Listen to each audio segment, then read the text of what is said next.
জি হ্যাঁ বন্ধুরা, টি-20 ওয়ার্ল্ড কাপের প্রথম ম্যাচে ইউএসের বিরুদ্ধে ভারতীয় দলের দুর্দান্ত জয় সত্ত্বেও দ্বিতীয় ম্যাচের আগে এক বড় ও চমকপ্রদ সিদ্ধান্ত নিয়ে গোটা ভারতীয় ক্রিকেট মহলে তীব্র আলোড়ন ফেলে দিয়েছেন অধিনায়ক সূর্যকুমার যাদব। প্রথম ম্যাচে জয়ের পর যেখানে অনেকেই ধরে নিয়েছিলেন যে একই দল নিয়েই নামবে ভারত, ঠিক সেখানেই সবাইকে অবাক করে দিয়ে নামিবিয়ার বিরুদ্ধে নিজের প্লেয়িং 11-এ একেবারে বড়সড় পরিবর্তন করে ফেলেছেন তিনি।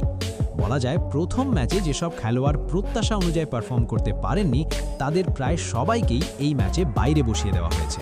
কোনো আবেগ নয়, কোনো নামের জোর নয়, শুধুমাত্র পারফরমেন্সকেই প্রাধান্য দিয়েছেন সূর্যকুমার যাদব।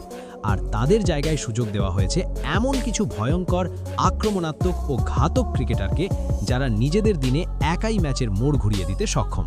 জি হ্যাঁ বন্ধুরা, টি-20 ওয়ার্ল্ড কাপের এই দ্বিতীয় ম্যাচে নামিবিয়াকে হারিয়ে সরাসরি সুপার 8-এ কোয়ালিফাই করার লক্ষ্যেই এই সাহসী ও কঠিন সিদ্ধান্ত নিয়েছেন ভারতীয় অধিনায়ক সূর্যকুমার যাদব। এমন একটি প্লেয়িং 11 নামিয়েছেন যেখানে রয়েছে অভিজ্ঞতা, আগ্রাসন, গভীর ব্যাটিং লাইনআপ এবং মারাত্মক বোলিং আক্রমণের নিখুঁত ভারসাম্য। এই দলকে একবার ভালো করে দেখলেই বোঝা যায় কেন ম্যাচ শুরুর আগেই নামিবিয়ার শিবিরে অস্বস্তি তৈরি হয়েছে। এমনকি শোনা যাচ্ছে নামিবিয়ার অধিনায়ক গেরহার্ড ইরাসমাসের মনেও হারার আশঙ্কা ঢুকে পড়েছে, কারণ এই ভারতীয় একাদশে এমন 11 জন খেলোয়াড় রয়েছেন যারা ব্যাট হাতে ঝড় তুলতে পারেন, আবার বল হাতে মুহূর্তের মধ্যেই ম্যাচের গতি ঘুরিয়ে দিতে পারেন। বন্ধুরা, আজকের এই ভিডিওতে আমরা আপনাদের বিস্তারিতভাবে জানাবো ইউএসের বিরুদ্ধে প্রথম ম্যাচে জয় পাওয়ার পরও কেন অধিনায়ক সূর্যকুমার যাদব এত বড় পরিবর্তনের পথে হাঁটলেন, কোন কোন খেলোয়াড়কে বাইরে রাখা হলো, কারা কারা এই নতুন প্লেয়িং 11-এ জায়গা পেলেন এবং ঠিক কী কারণে এই দলকে এতটা বিপজ্জনক ও ভয়ঙ্কর বলা হচ্ছে। সব কিছুর পূর্ণ বিশ্লেষণ থাকবে এই ভিডিওতে, তাই ভিডিওটি শেষ পর্যন্ত অবশ্যই দেখবেন। তবে তার আগে আপনাদের কি মনে হয়, ভারত কি পারবে দ্বিতীয় ম্যাচে নামিবিয়াকে হারিয়ে সুপার 8-এ এগিয়ে যেতে? কমেন্ট বক্সে জানাতে ভুলবেন না। বন্ধুরা, স্বাগতম আপনাদের আজকের ইন্টারেস্টিং ধামাকেদার ভিডিওতে। আপনারা সবাই জানেন যে টি-20 ওয়ার্ল্ড কাপের মঞ্চে ভারতীয় দল ইউএসের বিরুদ্ধে প্রথম ম্যাচে দুর্দান্ত পারফরমেন্স করে টুর্নামেন্ট শুরু করেছে আত্মবিশ্বাসের সঙ্গে। চাপের মুহূর্তেও যেভাবে ভারতীয় খেলোয়াড়রা দায়িত্ব নিয়েছেন তা নিঃসন্দেহে ভক্তদের মনে নতুন আশা জাগিয়েছে। সেই জয়ের রেশ কাটতে না কাটতেই এবার ভারতের সামনে দ্বিতীয় বড় চ্যালেঞ্জ, নামিবিয়ার বিরুদ্ধে গুরুত্বপূর্ণ ম্যাচ। বন্ধুরা, এই ম্যাচটি যে ভীষণ রোমাঞ্চকর ও হাড্ডাহাড্ডি হতে চলেছে তা বলার অপেক্ষা রাখে না।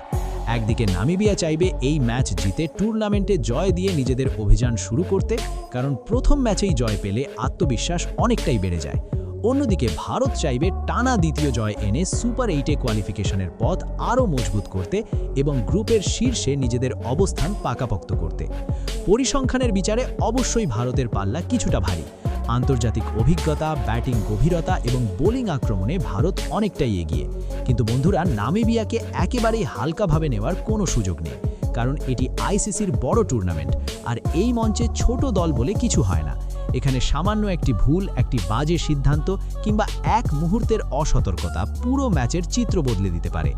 ইউএসের বিরুদ্ধে ম্যাচেই আমরা দেখেছি প্রতিপক্ষকে হালকাভাবে নেওয়া কতটা বিপজ্জনক হতে পারে। সেই ম্যাচে ভারত একসময় চাপে পড়ে গিয়েছিল এবং তখনই দলের মানসিক শক্তির আসল পরীক্ষা হয়েছিল। ঠিক সেই অভিজ্ঞতা থেকে শিক্ষা নিয়ে অধিনায়ক সূর্যকুমার যাদব এই ম্যাচে কোনো রকম ঝুঁকি নিতে চাননি। সূর্যকুমার যাদব স্পষ্ট করে দিয়েছেন, এই ম্যাচে শুধুমাত্র ফর্মে থাকা, আত্মবিশ্বাসী এবং প্রমাণিত ম্যাচ উইনারদের নিয়েই মাঠে নামবে ভারতীয় দল। কোনো এক্সপেরিমেন্ট নয়, কোনো বাড়তি ঝুঁকি নয়, একটাই লক্ষ্য, জয় এবং সুপার 8-এ আরও এক ধাপ এগিয়ে যাওয়া। সব মিলিয়ে বন্ধুরা, ভারত বনাম নামিবিয়া ম্যাচটি হতে চলেছে উত্তেজনায় ভরা, রোমাঞ্চকর এবং টুর্নামেন্টের দিক থেকে অত্যন্ত গুরুত্বপূর্ণ একটি লড়াই। এখন দেখার বিষয়, সূর্যকুমার যাদবের নেতৃত্বে ভারত কি টানা দ্বিতীয় জয় তুলে নিয়ে সুপার 8-এর পথে আরও এক ধাপ এগিয়ে যেতে পারে, নাকি নামিবিয়া তৈরি করবে বড় কোনো চমক। এখন চলুন বন্ধুরা, একেবারে গভীরভাবে এবং বিস্তারিতভাবে জেনে নেওয়া যাক নামিবিয়ার বিরুদ্ধে এই অত্যন্ত গুরুত্বপূর্ণ ম্যাচে ভারতীয় দলের প্লেয়িং 11-এ ঠিক কারা কারা জায়গা পেয়েছেন এবং ঠিক কী কারণে এই দলকে এতটা বিপজ্জনক ও ভয়ঙ্কর বলা হচ্ছে। সব কিছুর পূর্ণ বিশ্লেষণ থাকবে এই ভিডিওতে। বন্ধুরা, প্রথমেই ওপেনিং জুটি হিসেবে অধিনায়ক সূর্যকুমার যাদব আবারও সম্পূর্ণ আস্থা রেখেছেন অভিষেক শর্মার ওপর। যদিও ইউএসের বিরুদ্ধে প্রথম ম্যাচে তিনি প্রথম বলেই আউট হয়ে গিয়েছিলেন, কিন্তু তাতে তার ক্ষমতা এক ফোঁটাও কমে যায় না, কারণ অভিষেক শর্মা এমন একজন ব্যাটসম্যান যার খেলার ধরনটাই আক্রমণাত্মক। তিনি প্রথম বল থেকেই বড় শট খেলতে ভয় পান না। ক্রিজে একবার যদি সেট হয়ে যান তাহলে প্রতিপক্ষ দলের সেরা বোলারদেরও মুহূর্তের মধ্যে অসহায় করে দিতে পারেন তিনি। তার স্ট্যাটিস্টিকই বলে দেয় তিনি কতটা বিপজ্জনক। নামিবিয়ার বিরুদ্ধে অভিষেক শর্মার ব্যাট থেকে বড় ইনিংস আসবে এমনটাই আশা করছে ভারতীয় শিবির, এবং তার সঙ্গে দ্বিতীয় ওপেনার হিসেবে থাকছেন ঈশান কিষান। ইউএসের বিরুদ্ধে তিনি 20 রান করে আউট হয়ে গেলেও সেটা তার আসল সামর্থ্যের প্রতিফলন নয়। ঈশান কিষান এমন একজন ব্যাটসম্যান যিনি পাওয়ার প্লের পুরো ফায়দা তুলতে পারেন। প্রথম 6 ওভারেই ম্যাচের রং বদলে দেওয়ার ক্ষমতা রয়েছে তার। টি-20 ফরম্যাটে 37 ম্যাচে 1026 রান, 7টি অর্ধশতক এবং 1টি শতক। এই স্ট্যাটিস্টিকই তার ব্যাটিং ক্লাসের প্রমাণ। নামিবিয়ার বিরুদ্ধে ঈশান কিষান নিজেকে নতুন করে প্রমাণ করতে চাইবেন, এতে কোনো সন্দেহ নেই। তারপরে 3 নম্বরে রয়েছেন তিলক বর্মা, যাকে ভারতীয় দলের সবচেয়ে নির্ভরযোগ্য মিডল অর্ডার ব্যাটসম্যানদের একজন বলা হয়। প্রথম ম্যাচে বড় ইনিংস না এলেও তিলক বর্মা এমন একজন ব্যাটসম্যান যিনি পরিস্থিতির গুরুত্ব বুঝে খেলতে জানেন। টপ অর্ডার দ্রুত ভেঙে পড়লে ইনিংস সামলানো থেকে শুরু করে প্রয়োজনে হঠাৎ গিয়ার বদলে রান তোলার ক্ষমতা সবটাই রয়েছে তার মধ্যে। তরুণ হলেও তার ম্যাচ সেন্স অনেক পরিণত, যা বড় ম্যাচে ভারতীয় দলের জন্য অত্যন্ত মূল্যবান। তারপরেই 4 নম্বরে নামবেন স্বয়ং অধিনায়ক সূর্যকুমার যাদব নিজেই। ইউএসের বিরুদ্ধে তার 19 বলে 84 রানের বিধ্বংসী ইনিংস ইতিমধ্যেই টি-20 বিশ্বকাপের সেরা ইনিংসগুলোর মধ্যে জায়গা করে নিয়েছে। যখন ভারতীয় দল 77 রানে 7 উইকেট হারিয়ে কার্যত ম্যাচ হেরে যাওয়ার মুখে দাঁড়িয়েছিল, তখন একা সূর্যকুমার যাদবই পুরো ম্যাচের চিত্র বদলে দিয়েছিলেন। 4 নম্বরে নামে তিনি আবারও নিজের ব্যাটিং দিয়ে প্রতিপক্ষ বোলারদের মানসিকভাবে চাপে ফেলতে প্রস্তুত। এরপর 5 নম্বরে রয়েছেন অক্ষর প্যাটেল। তিনি এমন একজন অলরাউন্ডার যিনি নীরবে দলের জন্য বড় কাজ করে যান। ইউএসের বিরুদ্ধে ম্যাচে ব্যাট হাতে 14 রান করার পাশাপাশি বল হাতে তুলে নিয়েছিলেন 2টি গুরুত্বপূর্ণ উইকেট। চাপের মুহূর্তে ঠান্ডা মাথায় পারফর্ম করাই অক্ষর প্যাটেলের সবচেয়ে বড় শক্তি। নামিবিয়ার বিরুদ্ধে তার অলরাউন্ড অবদান ম্যাচের মোড় ঘুরিয়ে দিতে পারে। তারপরে 6 নম্বরে থাকছেন হার্দিক পান্ডিয়া। যদিও প্রথম ম্যাচে তিনি প্রত্যাশা অনুযায়ী পারফর্ম করতে পারেননি, কিন্তু হার্দিক পান্ডিয়ার অভিজ্ঞতা ও অলরাউন্ড দক্ষতা নিয়ে কোনো প্রশ্ন নেই। বহুবার দেখা গেছে এক ম্যাচে ব্যর্থ হলে পরের ম্যাচে আরও আক্রমণাত্মক ও আত্মবিশ্বাসী হয়ে ফিরে আসেন তিনি। ব্যাট হাতে বড় ছক্কা আর বল হাতে গুরুত্বপূর্ণ ব্রেক থ্রু, দুটোই হার্দিকের অস্ত্র। হার্দিকের পর 7 নম্বরে রয়েছেন শিবম দুবে।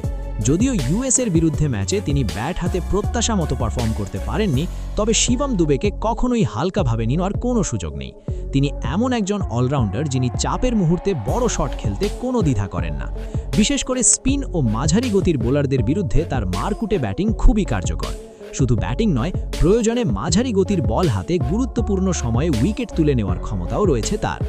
নামিবিয়ার বিরুদ্ধে এই ম্যাচটি শিবম দুবের জন্য নিজেকে নতুন করে প্রমাণ করার সুবর্ণ সুযোগ, আর সেই সুযোগ কাজে লাগাতে তিনি নিঃসন্দেহে মরিয়া হয়ে মাঠে নামবেন।